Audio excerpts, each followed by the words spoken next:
नमामि धन्वन्तरिमादिदेवम् सुरासुरैर्वन्दितपादपद्मम् लोके जरारुभयमृत्युनाशनम् दातारमीशं विविधौषधीनां शङ्खं चक्रं जलौकां दधतं मृतघटं चारुदोर्भिश्चतुर्भिः सूक्ष्मस्वच्छातिहृद्यं शुकपरिविलसन् मौलिमम्भोजनेत्रम् कालाम्भोदोज्ज्वलाङ्गम् कटितटविलसच्चारुपीताम्बराढ्यं वन्दे धन्वन्तरीतं निखिलगदवन्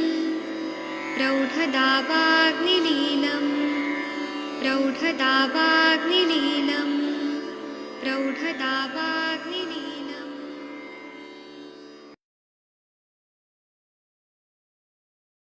प्रणाम सभी लोग को। मैं वैद्य अरविंद पाठक आप सभी लोग का स्वागत करता हूँ। सभी लोग को कोटि कोटि प्रणाम करता हूँ। आइए हम लोग अष्टांग हृदयम पढ़ेंगे। आप सबके सब भारत के सर्वश्रेष्ठ चिकित्सक लोग हैं, सभी को मैं प्रणाम करता हूँ।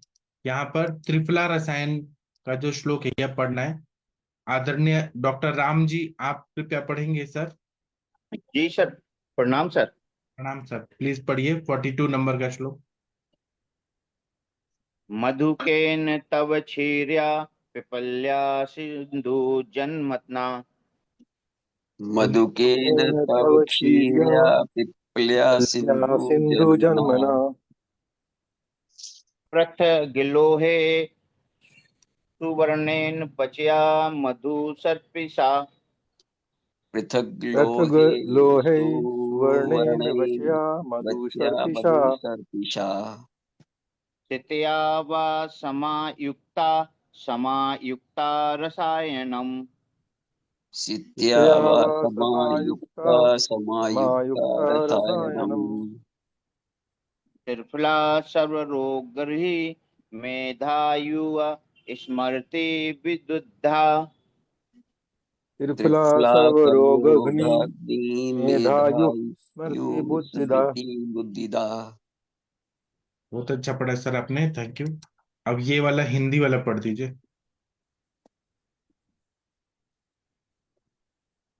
त्रिफला मुलेठी वंशलोचन पिपली सैंधव पृथक लो तात्र त्रिपु शीश रौप्य लो किसी एक के साथ सुवर्ण पच एवं इनमें से किसी एक वस्तु के साथ मधु एवं घृत मिलाकर अथवा शर्करा के साथ भली प्रकार 1 साल तक सेवन करने से यह त्रिफला रसायन सब रोगनाशक तथा मेधा आयु स्मृति और वृद्धि को देने वाला है। शिवदास सेन जी ने एक पच्य मुलेठी से लेकर सैंधव तक एक योग का भी एक पद दिया है पक्ष दिया है इसमें। हाँ देखिए, आंखों के लिए कितना अच्छा है। त्रिफला अच्छा है, यष्टि मधु अच्छा है आंखों के लिए, वंशलोचन, पिपली, सिंधव नमक और पृथक लो मतलब ताम्र, त्रपु, शीश, लौ और लौह, इनमें से किसी एक के साथ, और स्वर्ण भस्म वचा, इनमें से एक वस्तु के साथ मधु घृत मिलाकर अथवा शर्करा के साथ भली प्रकार 1 साल तक सेवन करना है। तो ये त्रिफला रसायन जो है, इसमें त्रिफला है, मुलेठी है, वंशलोचन है, पिपली है, सिंधव नमक है। ये सेवन करने से सर्व रोग नाशक है तथा मेधा आयु स्मृति और बुद्धि को देने वाला है। और मतलब मेमोरी भी शार्प होता है, बुद्धि भी अच्छा होता है, मेधा भी अच्छा होता है, इंटेलिजेंस सब अच्छा होता है।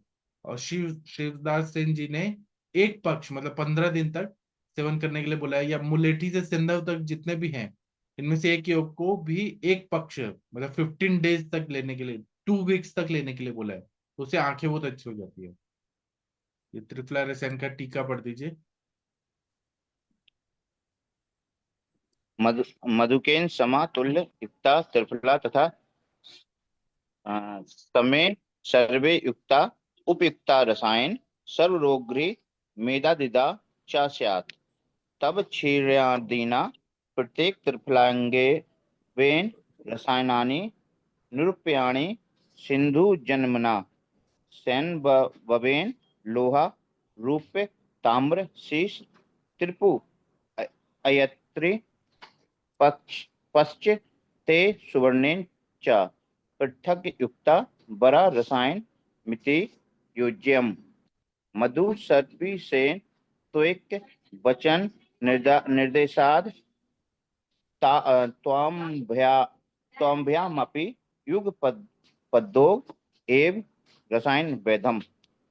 हाँ, मधु के न समातुल्य, मतलब यष्टि मधु के समान तुल्य उतने ही त्रिफला लेना है, वैसे ही सभी सब लेना है, ऐसा उपयुक्त होता है। ये रसायन है, सर रोगग्नि है, मेध आदि को बढ़ाने वाला है।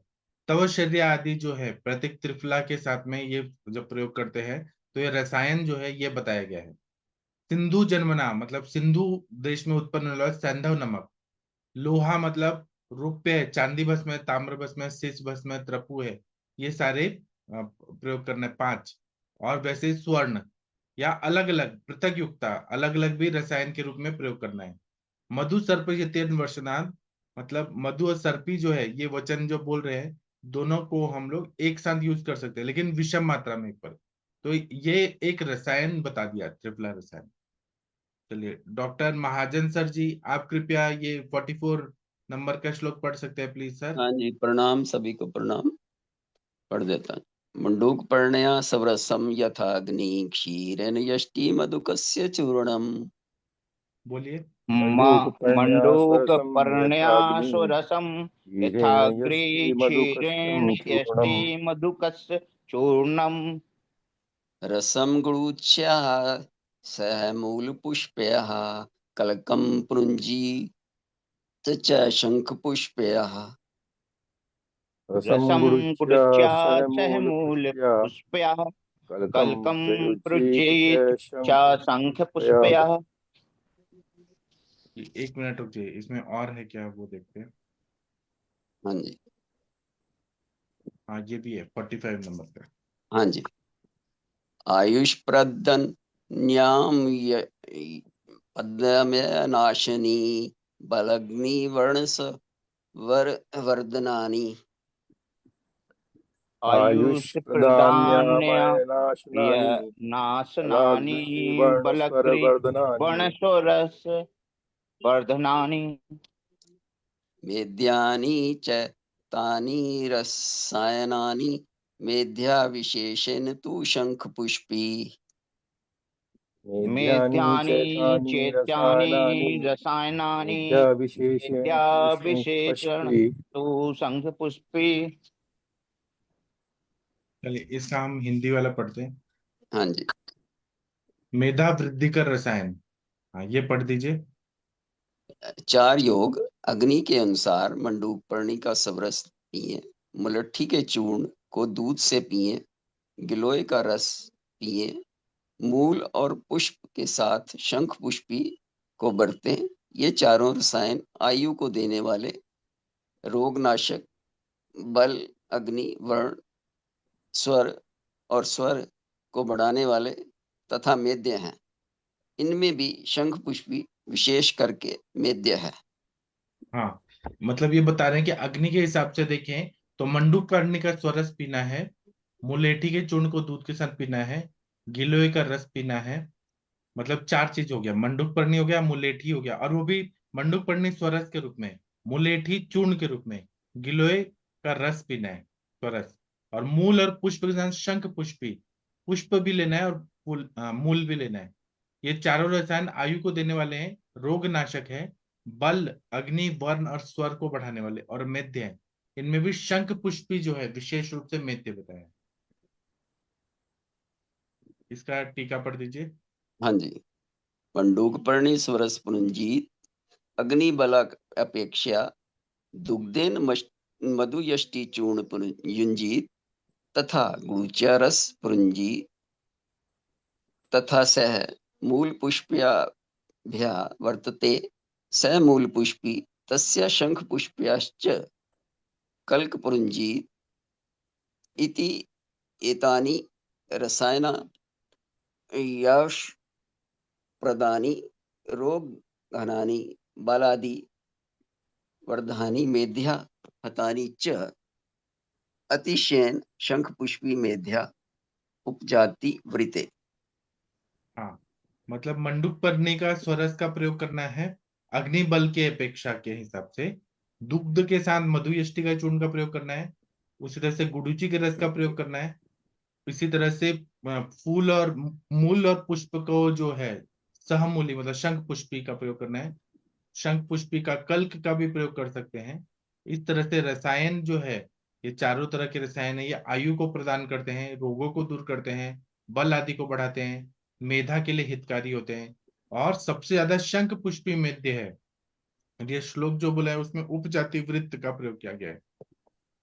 आदरणीय डॉक्टर प्रदीप सर जी 46-47 नंबर का श्लोक पढ़ दीजिए प्लीज सर। जी सर, नमस्कार सर। प्रणाम। नरदम कट्टरोहिणी पयस्या मधुकम चंदन सारिवो गंधा। नलदम कटुरोहिणी पयसा मधुकम चंदन सारिवो उग्रगंधा। त्रिफला कटुत्रयम हृदे सपटोल लवणम च ते सुपिस्ते। त्रिफला कटुकत्रयम हरिद्रे स पटोल लवणम च तय स पुष्पिष्टे। त्रिगुणेन रसेन शंख पुष्प्या सपस्पयस्कम घृतनलवणम विपक्वम। त्रिगुणेन रसेन संपुष्पया पयस्कम सपत्स्यक्यं घृतलवणं विपकम्। उपयुज्य भवेजोडोपीय वाग्मी श्रुतधारी प्रतिभावान रोगः। उपयुज्य भवेज्योऽपि वाक्यमि श्रुतुधारी प्रतिभावान् रोगा। अभी ना इसका हम हिंदी वाला पढ़ेंगे। जी सर। एक मिनट। हाँ, ये पढ़ दीजिए। खस कुटकी। खस कुटकी विदारी मुलेठी चंदन सारिवा बच त्रिफला त्रिकटु हल्दी दारू हल्दी इनका कल्क शंख पुष्पी का रस घी से तिगुना दूध घी के समान इनसे घी एक एक द्रोण पकाएं। इस घी को खाकर जड़ भी बोलने लगता है, मूर्ख भी विद्वान हो जाता है, सुनते ही धारण करता है, प्रतिभाशाली और निरोगी होता है। नरद आदि का कल्क घी से चौथाई डालें। हाँ, तो इसमें बता रहे हैं कि उशीर लेना है। खस कुटकी विदारी मुलेठी चंदन सारिवा बचा त्रिफला और त्रिकटु हल्दी दारू हल्दी इनका कल्क लेना है। शंख पुष्पी का रस लेना है। घी से तिगुना लेना है और दूध घी के समान लेना है। इनसे घी को एक द्रोण में पकाना है। घी एक द्रोण होना चाहिए। फिर ये घी सिद्ध हो जाता है तो इस घी को खाकर जड़ भी जो बोल नहीं पा रहे हैं वो भी बोलने लगता है, मूर्ख भी विद्वान हो जाता है, सुनते ही धारण करता है, प्रतिभाशाली और निरोगी हो जाता है। नलद आदि का कल्क घी से चौथाई वाले ऐसे बता रहे हैं। चलिए इसकी टीका पढ़ दीजिए। नलद आदि भी नरदादि भी सुपिष्टे सामान्य परिभाषोक्त प्रमाणा त्रिगुणेन शंख पुष्पी रसेन कृतस्याढक्ष्य द्रोण क्षीर सहित विपक्व प्राश्य जड़ो अपि नरो वाग्मी श्रुतवर सप्रतिभो निरामाश्रय स्यात् औपछंद सिके व्रत। हाँ, इसमें बोल रहे हैं नलद आदि भी सुपिष्ट है, मतलब उशीर आदि को पीस कर सामान्य परीक्षा के परिभाषा के हिसाब से 3 गुना शंख पुष्पी रस के साथ और घृत जो है 1 आढक मतलब 1 द्रोण के साथ दूध के साथ पकाना है। तो ये फिर प्राश्य करना है। अवलेह के जैसा सेवन करने से जड़ इंसान जो बोल नहीं पा रहे वो भी बोलने लगता है। नरो वाग्मी श्रुतधर सुनने वाला हो जाता है। प्रतिभा युक्त हो जाता है, और निरामयस्य सभी रोग से दूर हो जाता है। और ये जो है इसमें औपछंदसिक नाम का वृत्त का प्रयोग किया गया है। थैंक यू सर, आपने बहुत अच्छा पढ़ा। 48 नंबर का जो श्लोक है, भारती मैडम या कोई पढ़ना चाहेंगे तो पढ़ सकते हैं, या डॉक्टर राम जी आप पढ़ना चाहें आप पढ़ सकते हैं, कोई भी पढ़ लिए। जी या सर, प्रणाम। हाँ पढ़िए सर 48। पैस्य मृणाल विष केसर पत्र बीजे बोलिए। वैश्य कैसे मृणाल मृणाल विश्वेशर पत्र केसर बीजै पत्र बीजय सिद्धम सहे मस्कलम पैसा च सर्पे सिद्धम सिद्धम सह सहैमष्कलं पैसा कलम च पयसा सर्पी च सर्पिः पश्चार्विन्दमिति तत्प्रथितं पृथिव्याभ्याम् पंचारविंदमती पंचारविन्दमिति तत्प्रथितं तत्प्रथितं पृथिव्यां पृथिव्याम् प्रभस्ट पौरुष बल वृत्ति भैरनिसेव्यम् परभ्रष्ट दैभस्त पौरुष बल पौरुष बल प्रतिभय निस्सेव्यम। प्रतिर्वेद्यम् जी, इसका हम ये पढ़ते हैं पंचारविंद रसायन। हाँ ये पढ़ दीजिए, विष कमलनाल। विष कमलनाल, कमल का केसर, कमल के पत्ते, कमल के बीज, इनके कल्प के साथ स्वर्ण का टुकड़ा, दूध और घी को सिद्ध करें।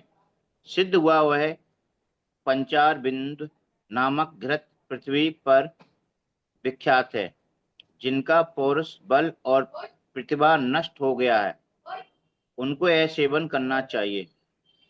वक्तव्य जारित पुष्टि सुवर्ण चूर्ण सहित मिति केचित सुवर्ण खंडेन स पाक मित्यने अयवश्च सुवर्ण सहित पाका प्रभा प्रभा सादेव गुण जनका इति शिवदासेना। हाँ, तो 5 तरह का जो ये कमल जैसे चीजें हैं, जैसे विष है, कमल नाल है, कमल का केसर है, कमल के पत्ते हैं, कमल के बीज है, और विष जो है कमल का कीचड़ को बोलते हैं। तो ये एक कमल का कीचड़ जो जड़ से लगा होता है, कमल नाल, कमल का केसर, कमल के पत्ते, कमल का बीज, इन सब का कल्क बनाना है। स्वर्ण का टुकड़ा या स्वर्ण भस्म, दूध और घी को सिद्ध करना है। सिद्ध कर किया वो ये पंचारविंद नाम का घृत है, पृथ्वी पर विख्यात है, जिसका पौरुष बल और प्रतिमा नष्ट हो गया है, उनको ये सेवन करना चाहिए। जारित मतलब पुटित स्वर्ण चूर्ण सहित मिति, मतलब स्वर्ण का जो भस्म है उसको पुट देके भस्म बना के, कुछ लोग ये बोलते हैं जारन करके।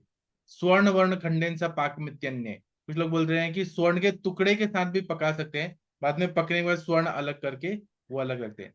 अयम च स्वर्ण सहित पाक, ऐसा स्वर्ण सहित पाक जो होता है, प्रभावदेव गुणवजनक, मतलब ये प्रभा आदि को बढ़ा देता है, ऐसा गुणजनक होता है, ऐसा श्री शिवदास सेन जी ने कहा है।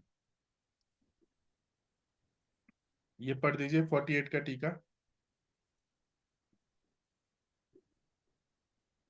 मृणाल दिवि कलके सुवर्ण सकलान्वित हयंग वीन साक्षीर पक्व पक्षार बिंद मिति पंचार बिंदानी यसी यसिमन्निति समास एव मग्र्यपि कार यत् द्वैत नष्ट शुक्रादिभिः निर्षि निषेवितव्यम् एतन्नि सेवने नेतानि ईसायुरित्यार्थ।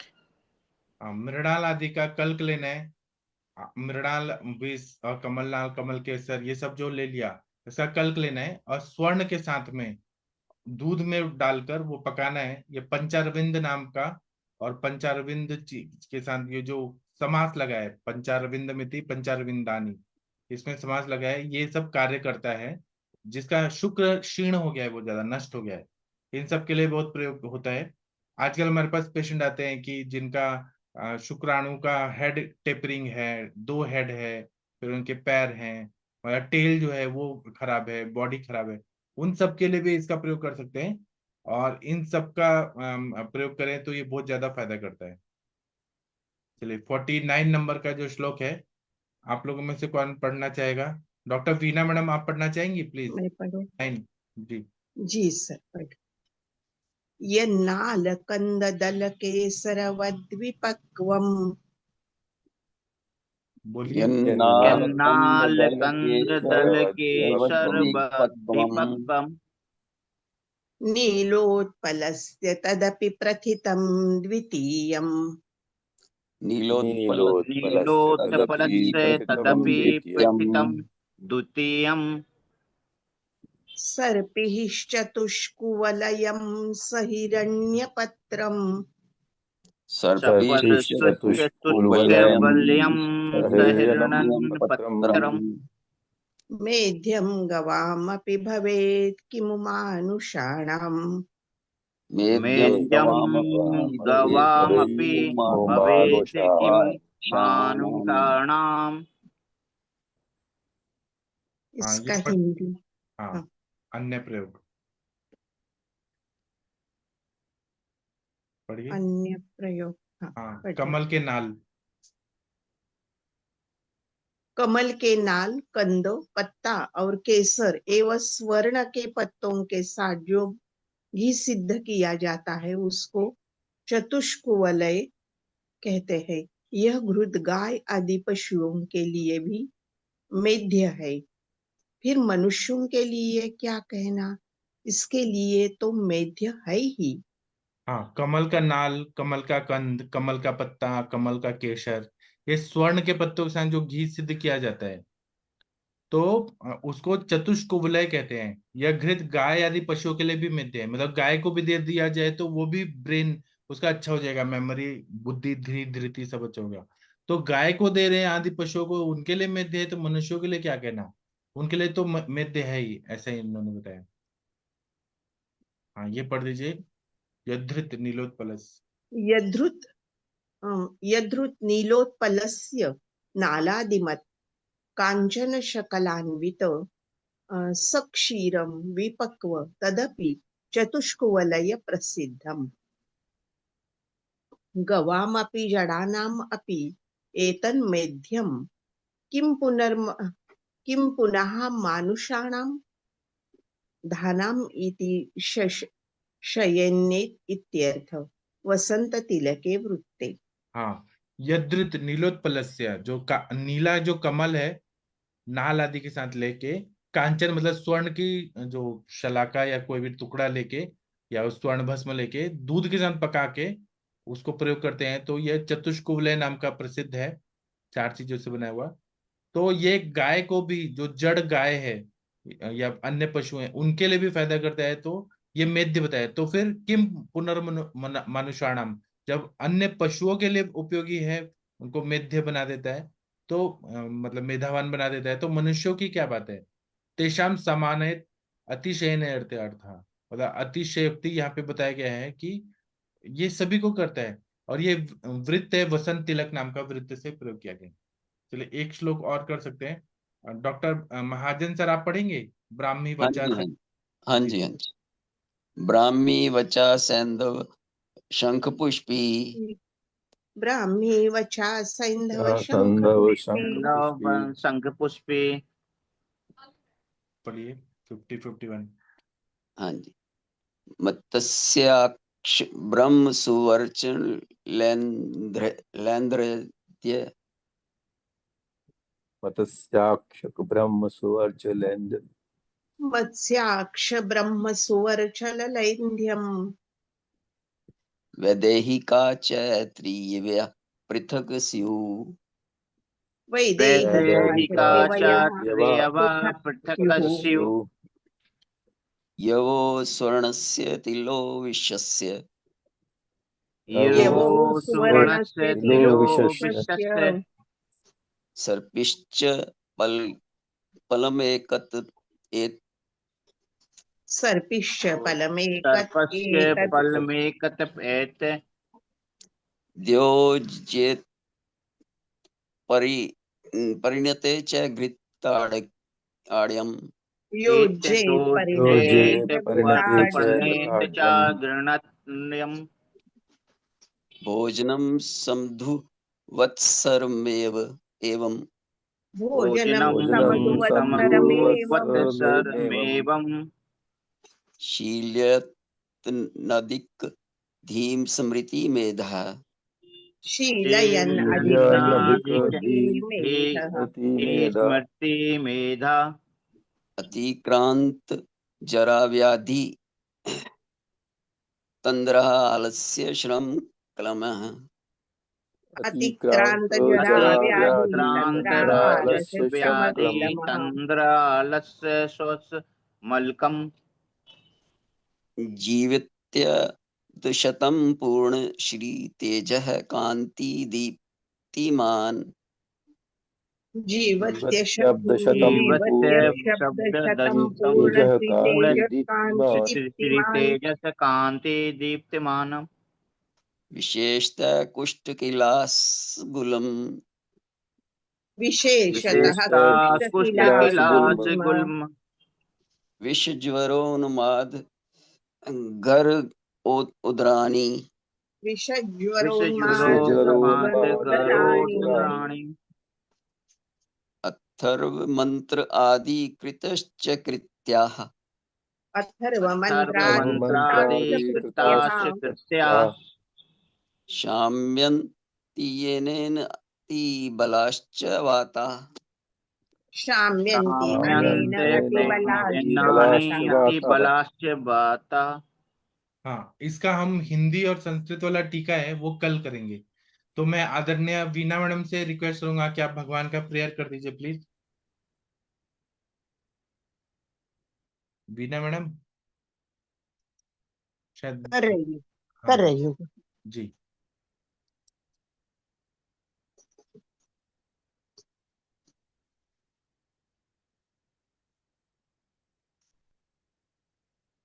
अधरं मधुरं वदनं मधुरं नयनं मधुरं हसितं मधुरं हृदयं मधुरं गमनं मधुरं मधुराधिपतेः अखिलं मधुरं वचनं मधुरं चरितं मधुरं वसनं मधुरं फलितं मधुरं चलितं मधुरं भ्रमितं मधुरं मधुराधिपतेः अखिलं मधुरं वेणुः मधुरो रेणुः मधुरो पाणिः मधुरः पादौ मधुरौ नित्यं मधुरं सख्यं मधुरं मधुराधिपतेः अखिलं मधुरं शीतं मधुरं पीतं मधुरं भुक्तं मधुरं सुप्तं मधुरं मधुराधिपतेः अखिलं मधुरं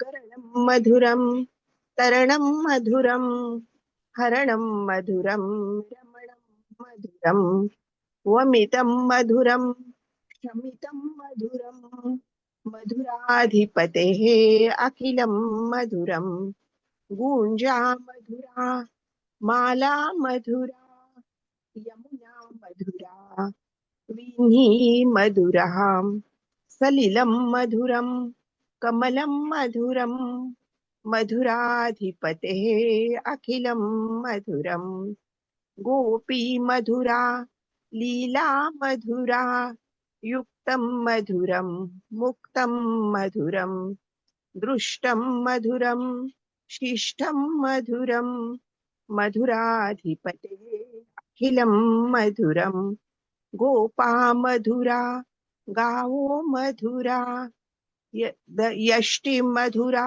सृष्टि मधुरः दलितं मधुरं फलितं मधुरं मधुराधिपतेः अखिलं मधुरम।